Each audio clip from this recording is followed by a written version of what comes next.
Hello friends, स्वागत है आपका हमारे चैनल में। आज मैं आपको बताऊंगी नवरात्रि के पावन अवसर पर किस प्रकार अखंड ज्योति जलाएं और अपनी मनोकामना पूरी करें और उससे हमें क्या क्या फायदे हो सकते हैं। तो चलिए जान लेते हैं। आज का वीडियो आपके लिए बहुत ही इम्पोर्टेंट होने वाला है। हर पूजा में दीपक का विशेष महत्व होता है। ऐसी मान्यता है कि पूजा में ये भक्त की भक्ति और श्रद्धा का प्रतीक होता है, इसलिए दीपक के बिना कोई भी पूजा पूरी नहीं होती। नवरात्रि क्योंकि 9 दिनों की होती है, इसलिए इसमें अखंड ज्योत जलाई जाती है, अर्थात ये पूरे 9 दिन तक दिन रात जलने वाला दीपक होता है। ऐसी मान्यता है कि अगर संकल्प लेकर कलश स्थापना करते हुए अखंड ज्योति जलाई जाए तो व्रत की समाप्ति तक इसे बुझना नहीं होता। ये पूजा में विघ्न का प्रतीक होता है और आने वाले समय में संकटों का संकेत देता है। इसलिए जब भी नवरात्रि का संकल्प लेकर आप अखंड दीपक जलाएं तो इनसे कुछ नियमों का पालन अवश्य करें।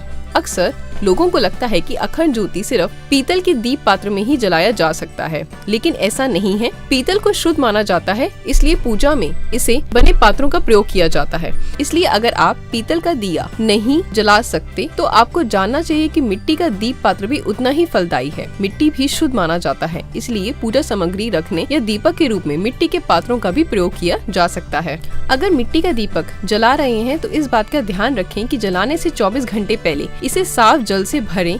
किसी बर्तन में पानी में पूरी तरह डुबोकर रखें। दरअसल भट्टी से निकले हुए मिट्टी के बर्तन सोखते की तरह काम करते हैं, इसलिए अगर आप पानी में भिगोए बिना आप इसे इस्तेमाल करेंगे तो जितना तेल जलने में इस्तेमाल होगा उतना ही ये सोख लेंगे। इसलिए 24 घंटे भिगोने के बाद उसे पानी से निकालें और किसी साफ कपड़े से पोंछकर सुखा लें। अखंड ज्योति का दिया कभी खाली जमीन पर नहीं रखा जाता, इसलिए चाहे तो आप चौकी या पटरे पर इसे जला सकते हैं या देवी के सामने जमीन पर रखें। तो दिए को रखने के लिए अष्टदल अवश्य बनाएं। ये अष्टदल आप गुलाब या रंगे हुए चावलों से बना सकते हैं। पीले या लाल चावलों से भी, जैसा आप फोटो में देख रहे हैं, ऐसा बना सकते हैं। अखंड ज्योति में जलाने वाला दिया कभी बुझना नहीं चाहिए, इसलिए इसकी बाती विशेष होती है। ये रक्षा सूत्र से बनाई जाती है। 1.25 हाथ का रक्षा सूत्र पूजा में प्रयोग किए जाने वाला जान वाला कच्चा सूत लेकर उसे सावधानी पूर्वक बाती की तरह दिए के बीचों बीच रखें। किसी भी पूजा में दीपक के लिए शुद्ध घी का प्रयोग किया जाना अच्छा माना जाता है, लेकिन अगर घी ना जला सके तो तिल या सरसों का तेल भी जलाया जा सकता है। बस इस बात का ध्यान रखें कि इनमें अन्य तेलों की मिलावट ना हो और ये पूरी तरह से शुद्ध हो।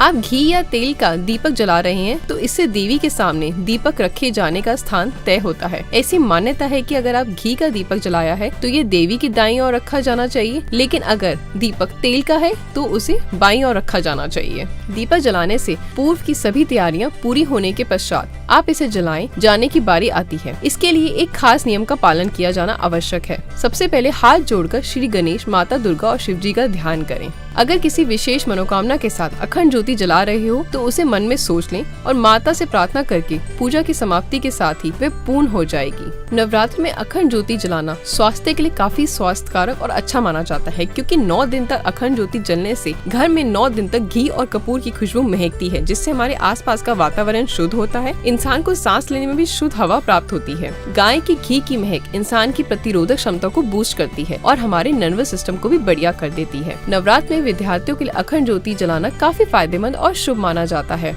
इस ज्योत से विद्यार्थियों का चित्त शांत रहता है, एकाग्रता बढ़ती है। कई विद्यार्थी इस ज्योत की मदद से 9 दिन में शटांग योग भी कर लेते हैं, जिससे उनकी बुद्धि क्षमता बढ़ती है। इस अखंड ज्योति को भक्त के विश्वास की ज्योत माना जाता है।